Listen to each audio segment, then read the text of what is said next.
If you've heard that you can receive hundreds of dollars in welcome bonuses, travel around the world for free, relax in luxury airport lounges, and even get free food delivery, all by utilizing credit cards for their perks and rewards, then you would be correct. I know it might seem like a scam, like why are all these credit card companies willing to give away an enormous amount of money and free stuff? Well, the reason they do this is because many people who use credit cards are not very responsible and don't pay off their balance in full, so they end up paying very high amounts of interest on their balance. These credit card companies know this, so they try to incentivize people to get people to use their credit cards through things like rewards and welcome bonuses, knowing a good percentage of people will carry a balance and pay them high amounts of interest. However, if you simply just use credit cards responsibly, which means using them for things that you would already normally purchase, and then paying off your balance in full at the end of every month, you can receive all the free money and perks of owning a credit card without any of the drawbacks. By owning credit cards, you'll also be able to build your credit score so that you can qualify for low interest rates on things like a mortgage when buying a house, which can save you 5 or even 6 figures over your lifetime. The problem is, the way credit cards work is that in order to get one, you first have to get approved for them based on your credit score. If you have a low score or no credit score at all, then you won't be able to get approved for some of the better cards out there that offer high cash back rates. If you have a good credit score, you can get some nice welcome bonuses, but you probably won't get other higher end perks such as lounge access at airports. So your credit score really matters when you're applying for credit cards, and in this video, I'm going to be breaking down the best credit cards you can get at every credit score range, from no credit score to a perfect 850 credit score, and everything in between. So the first range of credit scores is little to no credit score. So this means you either have never used a credit card before, or you have a bad score, which is classified as being between 300 and 629. If you have a credit score in this range, you're going to have a hard time qualifying for the vast majority of credit cards out there, since you have no credit history showing that you can responsibly pay back your balance. If you do have a credit history and have a bad credit score, then you have a history of actually unreliably paying off your debts, and you'll have a hard time qualifying for credit cards based on this unreliability. The only cards you'll be able to qualify for are beginner credit cards that have small credit limits and don't offer many great rewards. But that's okay, because the goal here is to simply get your hands on a credit card so that you can build up a history of paying off your balance on time every month and in full, so you can raise your credit score and begin to qualify for some of the better credit cards, ones that offer some great perks. The starter credit card that I recommend, which is pretty much the holy grail of beginner credit cards, is the Discover It secured card. This is the perfect credit card for someone with little to no credit score because they literally approve every single person that applies for it, since it's a secured credit card. What this means is that you put down a refundable deposit, and in return, they give you back a credit line of the same amount. For example, if you give them a $100 security deposit,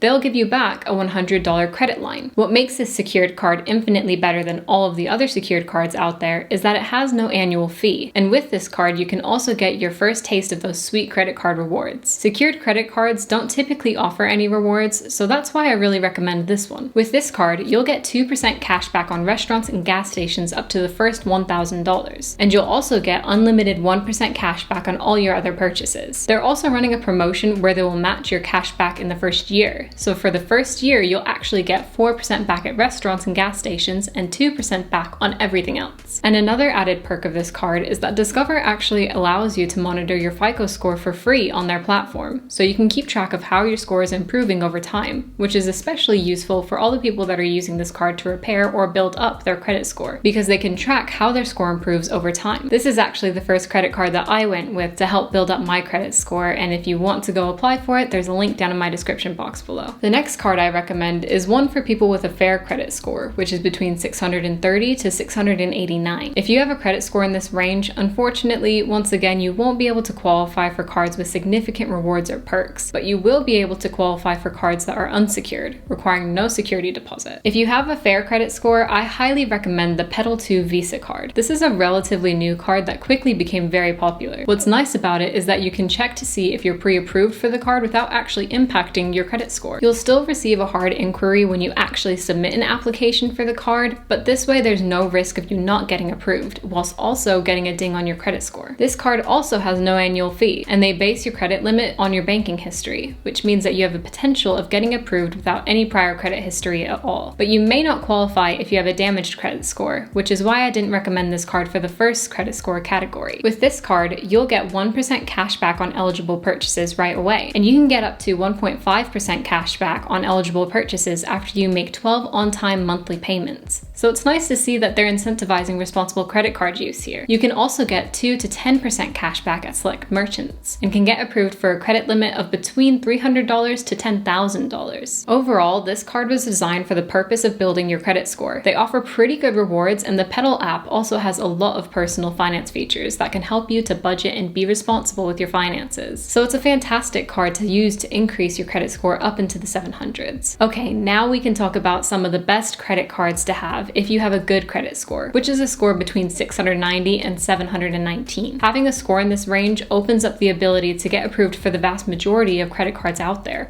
including some of the best ones. First up is the Chase Sapphire Preferred card. This is the first card of the video with an annual fee, which is $95, but the amount of rewards you get far outweigh the fee. With this card, you get a 60,000 point sign-up bonus, which is equivalent to $750 when you spend $4,000 on the card in the first 3 months. I know $4,000 is a lot, so you have to make sure you are going to spend that amount anyways, even if you didn't have the card. That way you avoid the problem of spending more money than you would normally just for the sake of that sign-up bonus. With this card, you'll earn a massive 5% cash back on travel purchased through Chase, 3% on dining, 2% on other travel purchases, and 1% on everything else. You'll also get an annual $50 credit on hotel stays booked through Chase Travel. If you've been really wanting to take advantage of credit card rewards in order to get free travel, then this is a really good one to have. With this card, you even get premium travel protection benefits, including trip cancellation insurance, primary car rental insurance, and lost luggage insurance. The next card is going to be a really good one if you love buying things on Amazon. The Amazon Prime Rewards card is a fantastic card and requires you to have a valid Amazon Prime membership. You get a $100 Amazon gift card just for signing up, and then you'll get an unlimited 5% cash back on all Amazon and Whole Foods purchases, 2% cash back at restaurants, gas stations, and drugstores, and then 1% cash back on everything else. I feel like most of us these days do a lot of our shopping at Amazon, so to be able to get 5% back on everything you buy there will give you some pretty incredible savings. But if you're looking for probably the best all-around free card out there, then it's got to be the Chase Freedom Unlimited card. With this card, you get 5% cash back on travel booked through Chase, 3% cash back on drugstore purchases and dining at restaurants, including takeout and eligible delivery services, and unlimited 1.5% cash back on all other purchases. This card also has an intro offer that gives you an additional 1.5% cash back on everything you buy up to $20,000 in the first year. So that's on top of all the cash back rewards I just mentioned. So for example, you would actually get 6.5% back on travel booked through Chase during the first year. I really think that if you're not looking to spend any money on credit cards and you already have a good credit score, then this has got to be the best overall credit card out there. So now we're going to talk about the more expensive cards that give you a lot of luxurious perks when it comes to things like travel and hospitality. These cards are really for credit card connoisseurs out there that have an excellent credit score of between 720 and 850. First off, we have the American Express Platinum card. This card is pretty pricey with an annual fee of $695. However, the perks and rewards can really offset that cost. When you sign up, you'll get 100,000 reward points after you spend $6,000 on purchases on your new card in the first 6 months, which is equivalent to about $500 to $1,000 in free money. On top of that, you also earn 5 times membership rewards points for flights booked directly with airlines or with American Express Travel up to $500,000. In addition to that, you'll also get a $200 annual hotel credit on select hotels, a $200 airline credit every year, up to $200 in Uber savings on rides or eats orders in the US annually. And lastly, one of the big perks that people who like to travel in style enjoy is access to 40+ Centurion lounges and studio locations worldwide. So these lounges are found in most of the major airports around the US, and you can relax there before your flight, eat really nice food, and even get a massage in the Dallas-Fort Worth location. Another fantastic credit card to own if you have an excellent credit score is the Chase Sapphire Reserve card. This card is also expensive with a $550 annual fee, but that fee can be completely offset if you like to travel. When you sign up for this card, you'll get 50,000 bonus points after you spend $4,000 on purchases in the first 3 months from account opening, which is equivalent to $750 if redeemed as travel. You'll also get a $300 annual travel credit as reimbursement for travel purchases charged to your card on each account anniversary. With this card, you'll get 5 times total points on air travel and 10 times total points on hotels and car rentals when you purchase travel through Chase's reward program. And you'll also earn 3 times points on other travel and dining and 1.5 point per $1 spent on all other purchases. You can also get access to 1,300 plus airport lounges worldwide after you enroll in one of their programs. There are a lot more rewards with this card, but those are just the main ones. Overall, this card is another great travel credit card to have. It is expensive, but even just the annual $300 in travel credit would reduce the cost of the card down to $250 a year, which isn't too bad. Now there is one last card I wanted to talk about, and the qualifications to get this card aren't actually related to how great your credit score is, although you still do have to have an excellent score. I'm talking about the American Express Centurion card, also known as the Amex Black card. This is the most exclusive credit card in the world and is an invite-only card. There are rumors that you usually need to be spending around $350,000 on your Amex cards to be able to receive an invite to this card. And if this is something you're interested in, then you clearly must be balling. And you're going to have to be able to afford this card, since the initiation fee is $10,000. And you'll also have to pay an annual fee of $5,000, which means that you're looking at a tab of $15,000 for this card in your first year. What's interesting about this card is that the rewards are the same as the American Express Platinum card, but the value of this card comes from the very exclusive perks that you get. I found a story online about one card holder that said his concierge knows his preferred seats on the plane based on the layout of the cabin, advises hotels of his arrival and departure time, arranged a tour in Beijing for his parents, got him theater tickets, great seats at a concert, and hard to get restaurant reservations. Now this all seems very cool, but I'm going to guess that in most cases the perks do not outweigh the tens of thousands of dollars in fees that you rack up by owning this card. At the end of the day, it's really just a rich person bragging rights card. I can only hope that one day I might own this card, but for now, I think I'll stick to my Discover It secured card. Definitely let me know though if I've left out any of your favorite credit cards and put those down in the comments so I can check them out. But thanks for watching this one, and I'll see you next time. Take care.